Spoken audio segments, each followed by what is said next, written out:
এই যে দেখেন মাশাআল্লাহ কয়টা ফুটছে, 3 4 5 6 7টা ফুটছে, আরো তো অনেক ফোটার বাকি আছে। এই যে ডাটা, আমুনা ডাটা, এই যে লাল শাক, পুঁই শাক, ওই যে ভেন্ডি। খামার ছোট হোক আর বড় হোক, আমার কাছে যেটা মনে হয় যে খামারের সবচেয়ে আনন্দের মুহূর্ত হলো যে অতিথি আছে তাদের আগমন। এখানে একটা শব্দ কেন? এই যে ওদের এসে ডিস্টার্ব করতেছে। ওই যে এটা হলো ডিম পাড়ার কথা। দেখেন মাশাল্লাহ, ওদেরকে বসিয়ে দিছি, ওইটা বাদ ওই দুইটা ডিম পাড়তেছে, আর এগুলা সবগুলা বসিয়ে দিছি সিরিয়ালে। এগুলো আর কি আমি মুরগি দিয়ে ফুটাই। হ্যাঁ, আর ও এখানে এরকম করতেছে কারণ ওরা তো হাঁসের বাচ্চা পড়াইছিলাম ওরা দিয়ে, হাঁসের বাচ্চা তো বিক্রি করে দিছে। দেখেন মাশাল্লাহ ওরা সবাই বসে আছে, ওরও সময় প্রায় হয়ে আসছে। কত নতুন বসাইছি, কত অনেক আগের। এই যে এরা দুইজন হলো ডিম পাড়তেছে, আর এখানে হলো বাচ্চা ফুটছে, কতগুলা ফুটছে দেখি একটু। এই কি অবস্থা তোমার? রাগ করে না, রাগ করে না। এই যে দেখেন মাশাল্লাহ কয়টা ফুটছে, 3 4 5 6 7টা ফুটছে, আরো তো অনেক ফোটার বাকি আছে।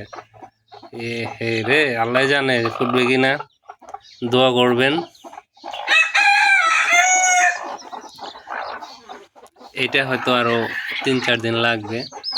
তো এইভাবে কিন্তু ওই যে বাচ্চা কিন্তু আসতেছে, যাদের প্রয়োজন তারা আগেই জানিয়ে রাখতে পারেন।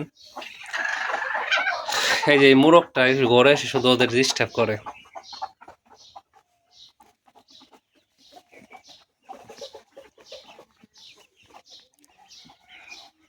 বর্তমানে গুটি বসন্তের কারণে অনেক সমস্যা হইতেছে, যে ওদের গুটি বসন্ত হয়েছিল তো সুস্থ হয়ে গেছে। এই যে একটা বাচ্চা প্যারালাইজড হয়েছিল, আমার প্যারালাইজড হয় না, দুইটা হয়েছে, 2 3টা হয়েছিল। এই দেখেন ওকে কিন্তু আমি তাও রেখে দিয়েছি যত্ন টত্ন করে। হ্যাঁ, মোটামুটি ও সার্ভাইভ করতে পারবে, সমস্যা নেই। আর এই যে বাচ্চাদের কিন্তু গুটি বসন্ত প্রায়গুলাই উঠছিল। গুটি বসন্ত থেকে সুস্থ হলে সুবিধা আছে আবার, কারণ ওদের আবার হবে না, বুঝছেন? এটা গুটি বসন্ত এমন একটাই, কোনো একটা বাচ্চার হয়ে গেলে পরে ওদের প্রাকৃতিক ভ্যাকসিনের কাজ করে, মানে ওদের আর গুটি বসন্তের ভ্যাকসিন না দিলেও চলে, ওদের আর দেখা যেতেছে গুটি বসন্ত হয় না, হইলেও হালকা হয়, ওইটা কোনো ব্যাপারই হয় না।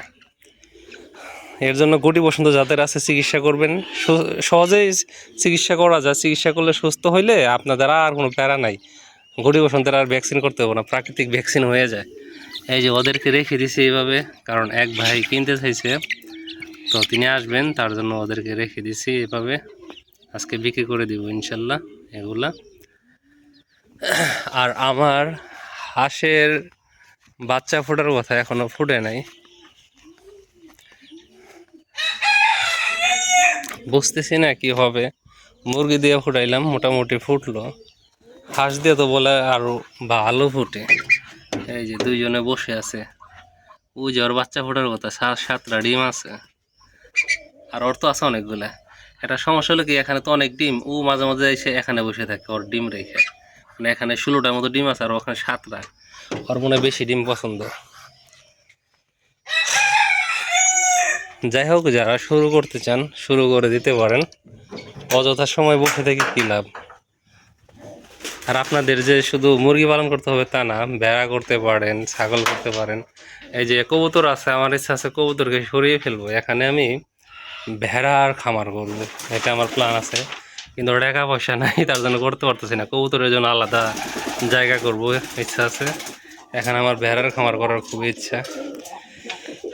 এই যে আমার কালদম কবুতর, ওরা কিন্তু বাচ্চা করছে, বাচ্চা মাশাআল্লাহ মোটামুটি বড় হয়েছে, দেখাই। কালদম কবুতর অনেক কমে গেছে।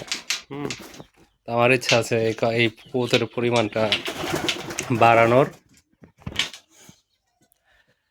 আর এই তোমাদের কি অবস্থা এখানে একটু দেখি। ওদের তো রাখছি এখানে, ওদেরকে বাইরে বের করতে হবে। এখানে 9টার মতো বাচ্চা আছে, এক ভাই নিতে চাইছে, দেখা যাক। এগুলোর বয়স হলো 15 দিনের মতো, দেখেন বাইরের মানুষের বাচ্চার বয়স 1 মাসের মতো প্রায় সমান হয়ে গেছে প্রায়। মানুষ তো খেতে দেয় না ঠিক মতো, বুঝেন নাই? চকে পাথারে ঘুরে ওরা যা পায় তাই খায়। আমাদের এখানে তো পর্যাপ্ত খাবার দেওয়া হয়, এর জন্য কিন্তু শরীর স্বাস্থ্য ভালো থাকে, ওজনও ঠিক থাকে। যাই হোক, কি মনে করি কি ভিডিও বানাইলাম জানি না আপনাদের কেমন লাগবে। একটু পর আমার সবজি বাগানে যেতে হবে, ওই বাগানটার কাজ করতে হবে, অনেকদিন যাবৎ যাই না। এখন চলে আসছি আমার সবজি বাগানে, অনেক দিন পর সময় দিতে পারি না। এখন সময় তবুও বের করতে হবে। দেখেন মাছা দিয়ে দিচ্ছি কোনো রকমে।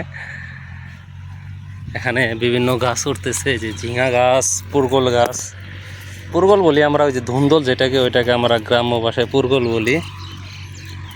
এই যে উঠতেছে গাছগুলা, এই যে এগুলো তো ঝিঙা। এক জায়গার মধ্যে কত কিছু, এই যে উস্তা আছে, ওই যে শশা, এখানে আবার দেখেন এই যে লাউ আছে, দেখছেন? এগুলো হলো ঢেঁড়স, বেগুন, এই যে মরিচ ঘাস হয়ে গেছে, মানে যত্নহীন অবস্থায় আছে তো। জায়গাটা অনেক বড়, আবাদ করতে পারলে অনেক সবজি ফলানো সম্ভব যদি সময় দেওয়া যায়। এগুলো বপন করা হয়েছে বিভিন্ন কিছু, আর এই জায়গাটা বপন করা হয়েছে অনেকদিন আগে। এটা অতি সত্বরই ঘাস পরিষ্কার করে দিতে হবে। দেখেন এখানে কত কিছু আছে, এই যে ডাটা, আমুনা ডাটা, এই যে লাল শাক, পুঁই শাক, ওই যে ভেন্ডি বা ঢেঁড়স আছে। এটা ইনশাল্লাহ অতি সত্তরই এখানে কাজ ধরবো, পাট পাট করে করতেছে। একা মানুষ, সব কিছু মিলে সময় দেওয়াটা ডিফিকাল্ট হয়ে যেতেছে, তবু ইনশাল্লাহ কাজগুলো চালিয়ে নিব। দেখে এখানে তো উস্তা লাগাইছিলাম, ঠিক আছে কিনা? হ্যাঁ, হয়ে গেছে। এখন একটা মাছা দিয়ে দিতে হবে। যাই হোক, কাজ শুরু করি, যা কাজ করব তাই এগিয়ে যাবে। ধন্যবাদ জানাই যারা ভিডিওটি দেখলেন।